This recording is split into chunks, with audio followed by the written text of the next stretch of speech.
নমস্কার, আপনারা দেখছেন মাঞ্চ টুডে। না, এটা কোনো সিনেমার গল্প নয়, এটা কিন্তু বাস্তব। কিন্তু অনেকটা মিল পাবেন যেন কোনো সিনেমা দেখছেন।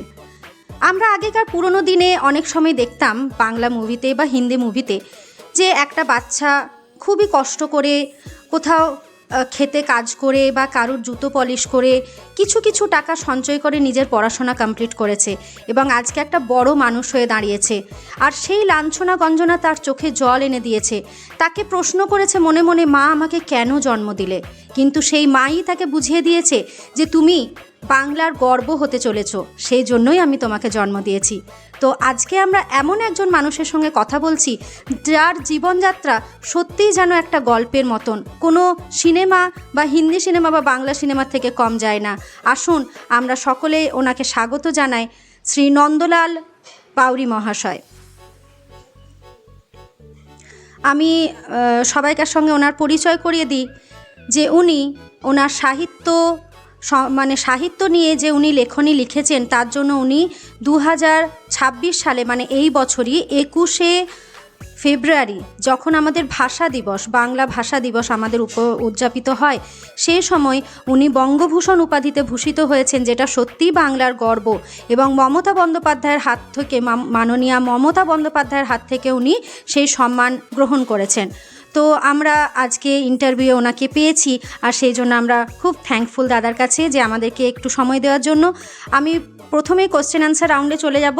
আপনি কিছু একটু যদি বলেন যে কেমন লাগলো আপনার, যে মানে ছোটোর থেকে আপনি অনেক কষ্ট করে বড় হয়েছেন, যেটা আপনার মুখ থেকে আমরা গল্প শুনেছি যে একটা সময় মা সরস্বতীকে আপনাকে ছুঁতে দেওয়া হতো না, যেহেতু উনি বাউরি সম্প্রদায়ের বা নিচু জাতির বলে ওনাকে অনেক অবমাননা সহ্য করতে হয়েছে, যে ওনাকে খেতে বসার সময় আলাদা বসানো হয়েছে যাতে কারোর সাথে টাচ না হয়ে যায়, ওনাকে বই পড়তে দেওয়া হতো না, বা মা সরস্বতীর পুজোতে ওনাকে আসতে দেওয়া হতো না। আজকে সেই মা সরস্বতী আপনাকে কৃপা করেছেন, তার কৃপাতে আপনি আজকে বাংলার গর্ব, বারাবণীর গর্বতে পরিণত হয়েছেন। আপনার নিজেকে কি মনে হচ্ছে, কতটা সফল, মানে কি বলতে চান তাদেরকে যারা আপনাকে লাঞ্ছনার মুখে ফেলেছিল তখন, তাদেরকে কি উত্তর দিতে চান এখন? না, সেইভাবে প্রতিশোধের কোনো জায়গা নেই।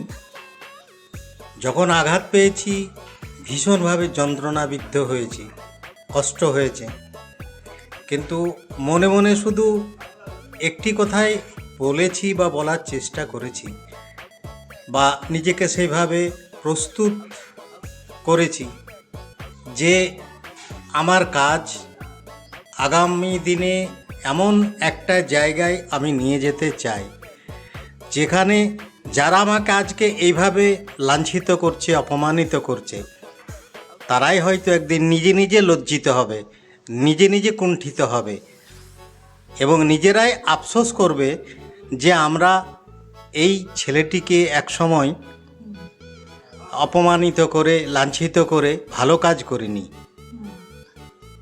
আমার পক্ষ থেকে আমি তাদেরকে কোনো রকম যে প্রতিশোধ নেওয়ার মতন কোনো শব্দ বা কোনো মানসিকতা আমার নেই। আমি মনে করি যে যদি মানুষ, তারা নিশ্চয়ই মানুষ। সুতরাং আমার কাজ, আমার এই যে সরকারি সম্মান বা এছাড়াও আরও বহু সম্মানে ভূষিত করেছেন বিভিন্ন জায়গা থেকে, এগুলোই তাদের যে সংকীর্ণতা, তাদের যে সীমাবদ্ধতা, সেই সীমাবদ্ধতার উত্তর বলেই আমি মনে করি। নেক্সট ধরুন, আপনি তো বাউরি সম্প্রদায়ের উন্নতির জন্য অনেক কিছু চিন্তাভাবনা করেছেন বা নিজেকে এত বড় একটা পর্যায়ে নিয়ে গেছেন যে আপনি মানে সমস্ত সম্প্রদায়ের কাছে একটা উজ্জ্বল নক্ষত্র হয়ে উঠেছেন। আপনি নিজে, মানে আপনাদের যারা ছোট বাচ্চা রয়েছে তাদের শিক্ষা ব্যবস্থা, বা যারা এখনও লাঞ্ছিত হচ্ছে সমাজের থেকে, কোনো না কোনো জায়গায় হয়তো লাঞ্ছিত হচ্ছে, তো তাদেরকে কিভাবে আপনি আপনার মতন আলোকিত পথে নিয়ে যেতে চান? আমি শুধু এইটুকুই বলবো যে শিক্ষা, যে কোনো বিষয়ের উপরে শিক্ষাটাই হচ্ছে আসল। শিক্ষায় চেতনা আনে এবং শিক্ষায় একদিন সব কিছুকে পরিবর্তন করে দেয় বা ঘটায়। আমি মনে করি বর্তমান শিক্ষা ব্যবস্থা যাই থাক, সেটা একটি আয়না। যদি প্রতিদিন আমি আয়নাটা দেখি অর্থাৎ শিক্ষা গ্রহণ করি, তাহলে সেখানে ভালো কোনটা মন্দ কোনটা, কোন দিকে গেলে আমি সঠিক পথ খুঁজে পাবো, বা কোনটা আমার সঠিক পথ, সেই আয়নাতে প্রতিফলিত হবে, শিক্ষার আয়নাতে, চেতনার আয়নাতে। তো সকলের কাছে আমি এই কথাটাই বলবো যে শিক্ষা গ্রহণ সবথেকে জরুরি। শুধু যে পাঠ্যপুস্তক নয়, বিভিন্ন রকম পুস্তক আছে, বিভিন্ন রকম শিক্ষা আছে, সামাজিক শিক্ষা থেকে শুরু করে দৈনন্দিন জীবনযাপনে আমরা কত মানুষের সাথে পরিচিত হই, কত রকম কথাবার্তা, আলাপ আলোচনা, বিভিন্ন রকম অভিজ্ঞতা হয়, সেখান থেকেও আমরা শিক্ষা গ্রহণ করতে পারি। অর্থাৎ সেই শিক্ষা গ্রহণ, যে শিক্ষা মানুষের উপকারে লাগবে, মানুষকে মানুষ বলে চিহ্নিত করবে, কোনো রকম লাঞ্ছনা নয়, গঞ্জনা নয়, সত্যিকার মানুষ। কেননা আমরা তো জানি, আমরা তো পড়েছি, সেই মহান কবির সেরকম একটি কথা আমি উচ্চারণ করছি, শোন রে মানুষ ভাই, সবার উপরে মানুষ সত্য, তাহার উপরে নাই। তাহলে এই যে মানবিকতা বোধ, মনুষ্যত্ব তখনই গড়ে উঠবে যদি আমরা সঠিক শিক্ষা গ্রহণ করি। আর সেই কারণে আমি প্রত্যেক আপামর সকলকে বলবো যে শিক্ষা গ্রহণই হচ্ছে নিজেকে উন্নত করার, সঠিক পথে নিয়ে যাওয়ার এবং একজন মানুষ হিসেবে, সত্যিকার মানুষ হিসেবে গড়ে তোলার পথ। এর কোনো বিকল্প নেই। আপনি প্রথম লেখা, আপনার জীবনের প্রথম লেখা কোনটা, বা সেই লেখাটাতে আপনি কীরকম রেসপন্স পেয়েছিলেন মানুষের, বা কখন থেকে আপনার লেখার জার্নিটা শুরু হয় যদি একটু বলেন? খুব অল্প বয়স থেকে বলা যেতে পারে। সেটা সময়টা হচ্ছে 1981 সাল। 1981 সালে আমাদের এই অঞ্চলের যে ভাষাটা, সেই ভাষাটাকে আমরা বলি রাঢ় ভাষা। সেই রাঢ় ভাষাতে প্রথম একটি কবিতা লিখেছিলাম, মা কালী গো, মা কালী গো তুমি বড় ভালো বটিস মা, এরকম আর কি লাইন ছিল। তো সেই কবিতাটা বিভিন্ন জায়গায় প্রতিযোগিতায় দেওয়া হতো এবং এক সময় বলা যেতে পারে মা কালী গো বলেই আমাকে অনেকে সম্বোধন করত। তো সেইটাই দেখলাম যে আমাদের এই অঞ্চলের ভাষা, আমাদের এই অঞ্চলের সংস্কৃতি সাধারণ মানুষ খুব ভীষণভাবে আগ্রহী জানতে। এই বিষয়টা আমাকে এই অঞ্চলের ইতিহাস জানতে বা লিখতে অবশ্যই একটা প্রেরণা জুগিয়েছে। এখান থেকে শুরু করেছি বিভিন্ন রকম। আর তারপরে যখন প্রবন্ধে হাত দিয়েছি, তখন প্রবন্ধ লিখতে গেলেই তো তথ্য দরকার। তো সেই তথ্যের কারণে বিভিন্ন জায়গায় ঘুরেছি, জেনেছি, জানার চেষ্টা করেছি, বইপত্র পড়েছি, বই পেয়েছি। অনেক মানুষ আছে যারা আমাকে সহযোগিতা করেছেন। যেমন আমার এক বন্ধু আছেন অরিন্দম চট্টোপাধ্যায়, তিনি MA-তে ফার্স্ট ক্লাস, MSc-তেও ফার্স্ট ক্লাস। তো তিনি কিছু বইপত্র আমাকে জোগাড় করে দিয়েছেন যে তোমার এই বইগুলো কাজে লাগতে পারে। এরকম বহু মানুষ আছেন যারা আমাকে সহযোগিতা করেছেন এগিয়ে যাওয়ার জন্যে, তাদের কাছ থেকে পেয়েছি। আর সেইভাবেই পড়াশোনা করেছি, এগিয়ে গেছি। আর সর্বোপরি আমার বাবা একটি কথা বলতেন, আমি তো মূলত প্রথম জীবনে চাষি ছিলাম বলা যেতে পারে, আমার বাবাও চাষা ছিলেন। তো আমাদের একটি এই রাঢ় ভাষাতেই কথা আছে, বাবা বলতেন যে দেখ বেটা, যখন হাল বাইবি তো কাটাস না। কথাটার মানে হচ্ছে যে যখন লাঙলটা দেওয়া হয় তখন প্রত্যেকটা যদি সমান না হয়, এদিক ওদিক যদি লাঙলটা হয়ে যায়, তাহলে কোনো জায়গাটা মানে থেকে যায় আর কি, হ্যাঁ ঠিকমতো খোঁড়াটা হয় না আর কি, কাদাটা হয় না। আমাদের ভাষায় আমরা আদ্যা বলি, আদ্যা থেকে যায়। তো সব সময় ওই হালটা কাটাস না। আমি সেই বাবার কথাটাকে আমার জীবনেও গ্রহণ করেছি, যে যেটা গ্রহণ করেছি সেটা গভীরভাবে, তার কোনো মানে ওই সস্তায় কোনো হাততালি পাওয়ার ব্যাপার নয়, গভীরভাবে সেটাকে গ্রহণ করার চেষ্টা করেছি। তার ফলশ্রুতি আজকে এই জায়গায় পৌঁছেছি, এটাই বাস্তব। আর আপনি যখন মানে আপনার সিলেকশন লেটার বা কিছু যখন ইনফরমেশন এলো, ধরুন আপনি এত দূরে একটা গ্রামে বসে আছেন, যখন আপনি শুনলেন যে হ্যাঁ আপনাকে মাননীয় মুখ্যমন্ত্রী মমতা বন্দ্যোপাধ্যায়ের হাত থেকে পুরস্কার দেওয়া হবে বা মানে বঙ্গভূষণ উপাধিতে আপনি ভূষিত হবেন, তখন আপনার ফিলিংসটা কেমন ছিল? কি মনে হচ্ছিল নিজেকে? মানে একটা যেটা বলে না যে খুশিতে চোখের জল চলে আসা, সেই রকম কি মুহূর্তটা ছিল? যদি সেই মুহূর্তটা একটু শেয়ার করেন। না, বিষয়টা হচ্ছে অত পরিষ্কার করে আমাকে কিন্তু জানানো হয়নি। আমাকে যেটা বলা হয়েছিল, প্রথম আমাকে যিনি বলেছিলেন তিনি বললেন যে আপনার নামে কিছু রিপোর্ট আছে, রাজনৈতিক রিপোর্ট আর কি। তো বললাম যে রাজনৈতিক রিপোর্ট কী আছে আমি জানি না, তবে বর্তমানে আমি কোনো রাজনীতি করিও না। বহুদিন, আজ বোধহয় 20 বছর রাজনীতি ছেড়ে দিয়েছি, একদম নিরপেক্ষভাবে রয়েছি। এরপরে সরকারি একজন উচ্চ পর্যায়ের অফিসার বলল, স্যার আপনার ঠিকানাটা যদি আমাকে পাঠান, ঠিকানা আরও কিছু পড়াশোনা হেন তেন, কোন কলেজে পড়েছেন, কোন ইউনিভার্সিটিতে পড়েছেন, এসব আর কি, এগুলো জানতে চাইলেন। বললো আপনি হোয়াটসঅ্যাপে পাঠিয়ে দিন। তো আমি হোয়াটসঅ্যাপে পাঠিয়ে দিলাম। তারপরে আরেকজন, তিনিও অফিসার, মহিলা, তিনিও বললেন যে দাদা আপনার সাথে কিছু কথা ছিল। তো আমি বলুন। তো বললো আপনার কি কি বই আছে সেগুলো যদি একটি তালিকা পাঠান। পাঠালাম। এইভাবে ধীরে ধীরে ধীরে ধীরে যেদিন অনুষ্ঠানটা হবে তার 4 দিন আগে আমাকে ওই সরকারি যিনি অফিসার, সচিব আর কি, তিনি বলল যে স্যার, তিনি বললেন যে স্যার আপনাকে আমরা একটা পুরস্কার দিতে চাই, তো আপনি গ্রহণ করতে ইচ্ছুক? তো আমি বললাম হ্যাঁ, কেন, এরকম কেন বলছেন? সরকারি পুরস্কার আপনারা দেবেন, আমি গ্রহণ নিশ্চয়ই করব, কেন করব না। ব্যাস এইটুকুই আমাকে বলা হয়েছে, এর বেশি কিন্তু বলা হয়নি। তারপরে অনুষ্ঠানের 2 দিন আগে এসে আমাকে টিকিট, তার আগে জিজ্ঞেস করেছিল যে আপনি কোন ট্রেনে আসতে চান, কিভাবে আসতে চান, এইটা আর কি। আমি বললাম আমরা সাধারণত কলকাতা গেলে এতে যাই, ওই কোলফিল্ডে যাই। তো বললো ঠিক আছে। তারপর 2-3 দিন আগে কোলফিল্ডের টিকিট, আবার ফেরার বন্দে ভারতের টিকিট, এই সমস্ত কিছু, আর 2টো কার্ড, একটা কার্ড আমার নামে, একটা কার্ড আমার মিসেসের নামে, 2টো কার্ড। সেখানে অনুষ্ঠান হবে ওই 21 তারিখে, 21শে ফেব্রুয়ারি, আন্তর্জাতিক মাতৃভাষা দিবস উপলক্ষে দেশপ্রিয় পার্কে একটি অনুষ্ঠান হবে। সেই অনুষ্ঠানে আপনাকে উপস্থিত থাকতে অনুরোধ করা হচ্ছে, এবং সেখানে বিশিষ্টজনেরা উপস্থিত থাকবেন, মাননীয় মুখ্যমন্ত্রী উপস্থিত থাকবেন, এইটুকুই লেখা আছে, আর কোনো কিছু লেখা নেই। এবার এই কারণে আমি কাউকে কিছু বলতেও পারিনি। পরবর্তীকালে আমি যখন ওখানে গেলাম, পুরস্কারটা পেলাম, তখন আমি জিজ্ঞেস করেছিলাম ওই ইয়েকে আর কি, অফিসার ভদ্রলোককে, যে স্যার আপনারা আমাকে বলেননি কেন? তো ওনারা পরিষ্কার বললেন যে এটা উপর থেকে নির্দেশ ছিল যে কোনো রকম একবারে খোলাখুলি বলা যাবে না। আর প্রতিক্রিয়া যদি বলেন, যখন আমাকে ওইখানে পৌঁছালাম, পুরস্কারটা দেওয়ার আগে কিছু কাগজে স্বাক্ষর করার ছিল আর কি।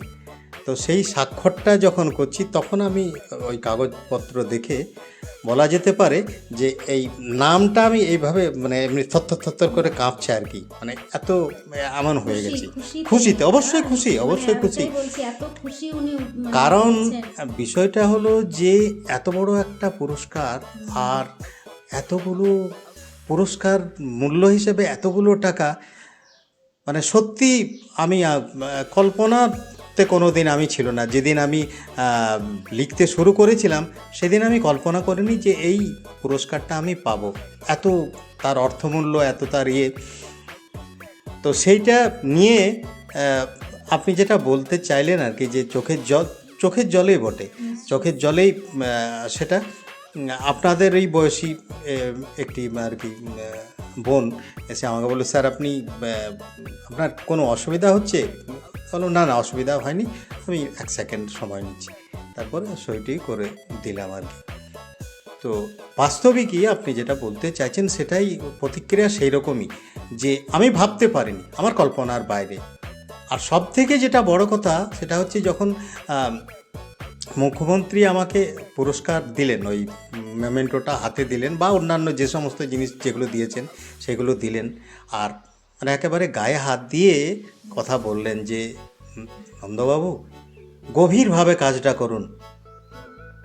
তো আমি বললাম যে গভীরভাবে কাজ করতে গেলে তো সহযোগিতা দরকার, না সহযোগিতা পেলে তো আমি একা করতে পারবো না। তো বললাম আমরা আছি, সব সময় আপনার সাথে আছি, আপনি কাজটা করুন। তো এক্ষেত্রে আমি একটা কথা বলবো বর্তমান সরকারকে এবং মুখ্যমন্ত্রী হিসেবে অবশ্যই মানে সম্মানীয় মমতা বন্দ্যোপাধ্যায়কে, দিদিও যদি বয়সও তিনি আমার থেকে অনেক বড়, যে তার যে দৃষ্টিভঙ্গি, আমি কলকাতা থেকে কিছু না হলেও 300 কিলোমিটার দূরে থাকি, তাই এই 300 কিলোমিটার দূরে যে আমি কাজ করছি, একজন সাধারণ ঘরের সাধারণ লোক, সাধারণ মানুষ, তারা যে তাদের মাইক্রোস্কোপিক দৃষ্টিভঙ্গিতে এটা দেখেছেন, এজন্য কোনো ধন্যবাদ, কোনো মানে শ্রদ্ধা, কোনো কিছু বলবো যে যথাযথ নয়। আমি আমার পক্ষ থেকে তো বটেই, আমার সমস্ত জনগোষ্ঠীর পক্ষ থেকে তাকে মানে আন্তরিক শ্রদ্ধা আমি তখনই জানিয়েছি, এখনও জানাচ্ছি, যে তাকে শুধু মানে একটি কথাই বলা যায় যে তোমার তুলনা শুধু তুমি, এর বেশি কিছু আর বলা যায় না।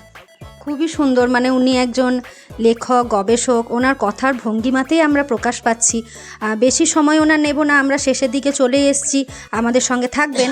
আর একটা দুটো কোশ্চেন যেটা না করলেই নয়, সেটা আমি স্যারকে জিজ্ঞাসা করব, যে ধরুন আপনি একটা পজিশনে আপনি চলে এসেছেন, যেটা আপনি মানে সবাইকার কাছে একটা ইন্সপিরেশন হয়ে দাঁড়িয়েছেন। আপনার যে মানে এই সম্প্রদায়ের, বাউরি সম্প্রদায়ের যারা বাচ্চারা আছে, এখনও তারা অনেকটা জায়গাতেই পিছিয়ে, যদিও তারা সরকারি স্কুলে পড়ছে বা তাদের যথেষ্ট ব্যবস্থা সরকার থেকে নেওয়া হচ্ছে, কিন্তু যাতে তারা আপনার মতনই এগিয়ে আসে বা তারা নিজস্ব সুখ সুবিধাগুলো মানে স্বল্প পরিমাণেও যদি উপভোগ করতে চায়, সেই ব্যাপারে আপনি কি কোনো প্রচেষ্টা নিচ্ছেন বা নিতে পারেন, বা কি মানে আপনার সেটা কি মনে হয় যে সরকারের কোনো প্রচেষ্টা নেওয়া উচিত, বা আপনি কি সেই দিকে এগিয়ে আসবেন, যে আপনি যেহেতু একটা ইন্সপিরেশনাল ক্যারেক্টার হয়ে উঠেছেন? হ্যাঁ, এটা তো ঠিকই যে আমি শব্দটা ব্যবহার করতে আমি একটু কুণ্ঠাবোধ করি। সবসময় আমরা শব্দটা ব্যবহার করতে আমি ভালোবাসি। সেই কারণে আমি মানে যারা আমাকে পুরস্কৃত করেছেন তাদেরকে শুধু আমি শ্রদ্ধা জ্ঞাপন করছি না, আমার সমস্ত জাতির পক্ষ থেকে, যে জাতি এত বছর ধরে পিছনে পড়ে আছে, তারা সেই জাতিকে যে এইভাবে দৃষ্টিভঙ্গি দিয়েছেন, সেই জন্যে আমি মনে করি যে আমার জাতির কাছে এইটাই বার্তা, আমার বার্তা আর কি, যে প্রথম শব্দ হচ্ছে, যারা আমাদের এত করছেন, আমাদের জন্য এত করছেন, তো তাদের সেই করার অধিকারটুকু বজায় রাখার দায়িত্ব আমাদের। এই জায়গায় আমি আমার জনগোষ্ঠীকে বলবো যে তারা যেন সেই জায়গাটা বজায় রাখেন। একজন সাধারণ মানুষ, আমার জনগোষ্ঠীর বা আমার মতো যে জনগোষ্ঠীগুলো রয়েছে নিম্নবর্গের, তাদেরকে এই যে তুলে আনা, আজকে বাউরি জনগোষ্ঠীর মানুষ বিভিন্ন জায়গায় অনেক বড় বড় উচ্চ পদে আসীন হচ্ছেন, তো এইটা যাদের দ্বারা সম্ভব হচ্ছে, যারা করছেন, যারা ভেবেছেন বা যারা ভাবনার জায়গাটায় গেছেন, সেই দৃষ্টিভঙ্গিটা যাতে আগামী দিনেও বজায় থাকে, তার জন্য আমাদেরও তো কিছু করণীয় আছে। তো সেই কাজটা আমি বলবো যে বজায় থাকা দরকার, প্রয়োজনে যতটুকু আমাদের করা দরকার সেইটুকুও আমাদের করতে হবে টিকিয়ে রাখার জন্যে। এটাই আমার বক্তব্য আমার জনগোষ্ঠীর প্রতি। নিশ্চয়ই, খুব খুব সুন্দর কথা। এবার মানে একদম শেষ পর্যায়ে আমি এসেছি, যেটা জিজ্ঞাসা না করলেই নয়, যে উনি তো বঙ্গভূষণ উপাধিতে ভূষিত হয়েছেন, এরপর ওনার ভবিষ্যৎ প্রকল্প কী, বা ভবিষ্যতে উনি কি আর নিজেকে কোথায় দেখতে চান, বা আর কি পরিকল্পনা নিয়ে উনি নিজেকে ভাবতে চাইছেন, বা নিজেকে কোন জায়গাতে আরও দেখতে চাইছেন? দেখুন, এই যে ভাবনার যে জায়গা, কল্পনার যে জায়গা বা প্রাপ্তির যে জায়গা, এর কোনো সীমা নেই, সবসময় অসীম।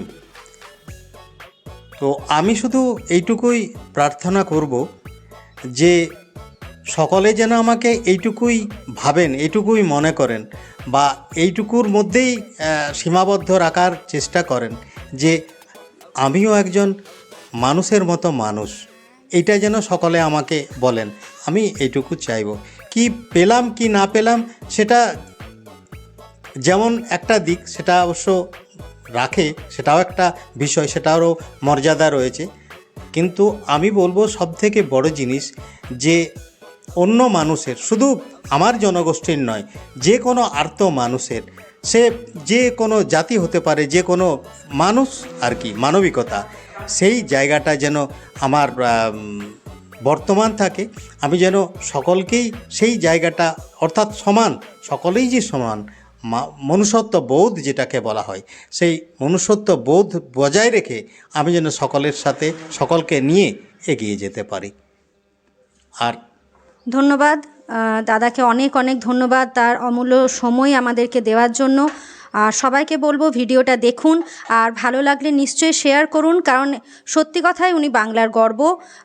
ওনাকে আমরা হারিয়ে দিতে চাই না, সেই জন্য সবাই সঙ্গে থাকুন। Thank you.